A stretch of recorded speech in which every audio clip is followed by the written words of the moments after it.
Welcome back to the deep dive. So today we're talking about something that's just fundamental in our digital world, protecting sensitive data. And, the systems that run basically everything. It really is critical, isn't it? Yeah. We're talking online banking, utilities, everything. There's this constant need to secure that digital frontier. Exactly. And that brings us to today's topic, privilege access management, or PM. It's really emerging as a powerful kind of strategic solution here. That's right. PM is becoming foundational, really. It's about fighting off unauthorized access, potential breaches. It's a very disciplined way to manage who gets the keys to the kingdom in IT. The keys to the kingdom. I like that. Access to the really sensitive stuff, right? Data, applications, core systems. Precisely. And for this deep dive, our mission really is to unpack PM. We're using Bert Blevins' comprehensive guide as our source here. We want to show you what PM is, why it's absolutely essential, not just nice to have, how its different parts work and where it's heading, especially with the cloud. Yeah, the goal is to give you a shortcut, sort of to being really well informed on this key cybersecurity concept. Okay, let's dive in. So Blevins starts by defining PM as this strategic approach, managing and controlling privilege access across the whole IT infrastructure. We hear privilege access a lot, but what does that really mean? Is it just the IT admins or more than that? And why is controlling that specific kind of access such a game changer for protecting, your data online? That's a great point because it's often broader than people think. Privileged access isn't just admins. It's any access that lets someone make significant changes, see highly sensitive info, or control critical functions. Okay, so like the highest level of digital trust. Exactly. Yeah. And controlling it is fundamental because if one of those accounts gets compromised, an attacker basically gets the master keys. They can bypass so many other defenses. Wow. Okay. So when PAM is done right, the benefits are, well, they're huge. Like what specifically? How does it help more than just, say, having a strong password? Well, first off, it massively elevates security. PM isn't just, adding more locks. It's about making sure only the right keys exist in the first place. And that those keys aren't just left lying around. And you know exactly when and how they're used. Blevins points out it's the difference between, like, hoping a hacker doesn't guess a password. Right. And actively making it almost impossible for them to move around, even if they do get a tiny foothold. It uses strong encryption, strong authentication to really lock down those powerful accounts. And for big companies, complex places, PM must bring something else. Like centralized control. That sounds incredibly valuable. Oh, absolutely. Instead of having, different security systems for different bits of the network, PM offers this unified platform, a single pane of glass, they sometimes call it. Okay. For managing and watching all privileged access across the whole IT setup, it simplifies what can be a really colossal task. Yeah, I can imagine. And that centralization, it connects directly to making operations smoother, streamlining things. PM helps automate and simplify setting up, and just as importantly, removing privileged accounts, provisioning and deprovisioning. Okay, so taking away access when someone leaves or changes roles. Exactly. That's not just about security, though. It's huge for that. It also saves IT teams tons of time, automating stuff that used to be manual and, frankly, prone to error. Right, frees them up for other things. And beyond that, this is really crucial. It's a massive help with regulatory compliance. The rules and regulations. Yeah, organizations have so many today. Think IPEA in healthcare, GDPR, PCI DSS for payments. PM directly helps them meet those standards, protect the sensitive data, avoid those big fines. Okay, that makes a lot of sense. What's really fascinating here, I think, is just how universal the need for PM has become. It's not just, tech giants in Silicon Valley. Right. It's a critical piece of digital defense in pretty much every sector you can think of, which raises an interesting question for you listening right now. Think about all the sensitive data you share every day. Where do you think PAM is probably playing a role in keeping that safe? That's a good point. I mean, once you start thinking about it, it feels like it must be everywhere. Pretty much. Like in healthcare, obviously vital. Protecting patient data, meeting those compliance rules like HIPAA you mentioned. Imagine the chaos if medical records got breached. Exactly. Or finance. PAM's critical there for stopping unauthorized transactions or, data tampering. The impact could be huge, even global.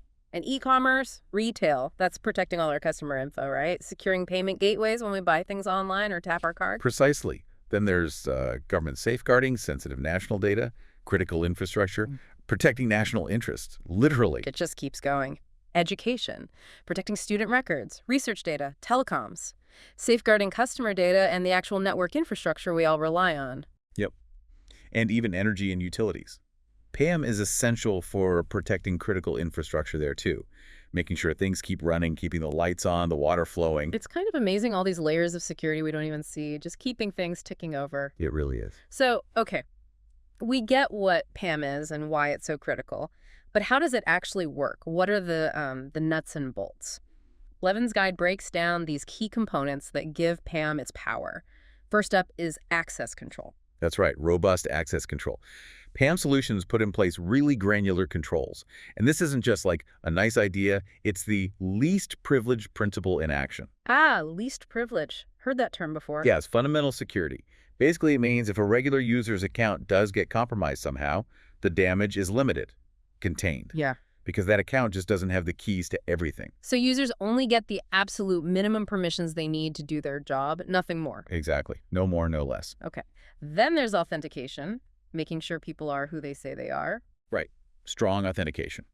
Think multi-factor authentication, MFA, that extra layer beyond just a password. Like getting a code on your phone. Yeah, that's a common one. Yeah. It makes privileged accounts way, way harder to crack, even if someone steals the password. PAM enforces these strong methods to really verify identity. Okay, so controlling who gets in and verifying it's really them. What else? Well, PAM doesn't stop there. It also includes session monitoring and recording. Monitoring, like watching what people do. Kind of, yeah. The system tracks and records what happens during privileged sessions. This gives you incredibly valuable information for audits, and crucially, if something does go wrong, for incident response. Ah, so you can see exactly what happened, like a security camera inside the system. That's a great analogy. You see what happened, when it happened, and who did it. That seems powerful. And the last component? Password management. Many PAM solutions have built-in tools for securely storing and managing those privileged credentials, the really important passwords. So they're not just like stored in a spreadsheet somewhere. Hopefully not. PAM keeps them secure, often automates changing them regularly, enforces complexity rules.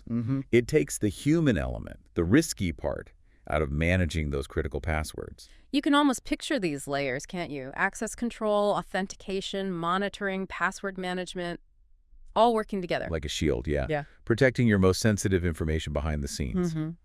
And, as everyone moves more and more to the cloud, PAM has to evolve too. The whole IT landscape is shifting. Right, managing access when things aren't just in your own data center. That sounds like a whole new set of challenges. It definitely is. And that's where cloud-based PAM really comes into its own. It's designed to be scalable, flexible, to handle these modern complexities. So how does Cloud PM help specifically? Well, it offers streamlined, centralized management again, but this time across multiple cloud platforms, AWS, Azure, Google Cloud, maybe even hybrid setups that mix cloud and on-premise. Okay, so that's single pane of glass again, but for the cloud. Exactly. It also really boosts automation, simplifying setting up and removing privileged accounts, which is super important in the cloud because things can change so quickly there. Resources spin up and down all the time. Right, much more dynamic. And it gives you real-time monitoring, so you can spot and respond to security incidents quickly, no matter where they happen in your cloud environment. And scalability must be key, too. Absolutely critical. Yeah. Cloud PAM can scale up or down easily, adapting to whatever the organization needs as it grows or changes its cloud usage. Which brings us back to you, the listener. Think about how this impacts the security of all those services you use daily. Do you even know which ones are running in the cloud? Many of them probably are. Yeah, that's true. Most things feel like they're cloud-based now. Okay, so for organizations wanting to actually do this, implement PAM, what does that look like? How do they go from theory to practice? Blevins outlines some clear steps, right? Where do they start? Yeah, the first step, the foundation really, is to identify and classify all the privileged accounts they have. Figure out what you've got first. Exactly. You need to know who has access to what, which systems, and just how sensitive that access is. You can't protect what you don't know exists. Makes sense once they've done that inventory. Then the next critical step is implementing that least privilege principle we talked about earlier. Right, trim back the access. Precisely. Grant users only the absolute minimum access they need for their specific job. No more, no less. It really limits the potential damage, the blast radius, if an account gets compromised. Okay. Identify, then apply least privilege. What's next? Enforce strong authentication. We discussed MFA. Multi-factor. Yeah. Implement that for all privileged accounts. It adds that crucial extra security layer. Makes it much harder for bad actors to get in, even with a stolen password. Got it. Strong locks on the important doors. You could say that. And finally, it's not a one-time setup. Organizations have to regularly monitor and audit privileged activity. Keep watching. Continuous oversight, yeah. It's key to spotting any suspicious or unauthorized behavior quickly and dealing with it. It's about ongoing vigilance, not just setting it up and forgetting about it. So these are the concrete steps companies take, moving from just talking about PAM to actually using it to protect, well, ultimately to protect your data. That's right. So wrapping up this deep dive then, it feels crystal clear that privileged access management, PAM, isn't just some industry buzzword or, a luxury item. Not at all. It's an absolutely essential security practice for organizations of all sizes, really, in pretty much any industry today. Absolutely. By putting a robust PAM solution in place, organizations can really significantly cut their risk of security breaches. They can protect their most sensitive data and, importantly, keep their operations running smoothly. It sounds like a fundamental investment, less of a cost, more of building digital resilience. That's a good way to put it, digital resilience. And, Bert Blevins ends his guide with a strong call to action. Don't wait until it's too late. Take proactive steps to safeguard your business with PAM today. Good advice. But let's build on that a bit for you, our listener. Understanding PAM isn't just about knowing what companies should be doing. Think about it. How does knowing this stuff make you a more informed participant in this digital world we all live in? Yeah, how does it change your perspective? Right. How does it maybe influence your awareness of your own digital security? Or how you think about the companies you trust with your information and how they're safeguarding it? Knowing about these unseen layers, like PAM, it really changes how you view your own digital footprint, doesn't it? Something to think about.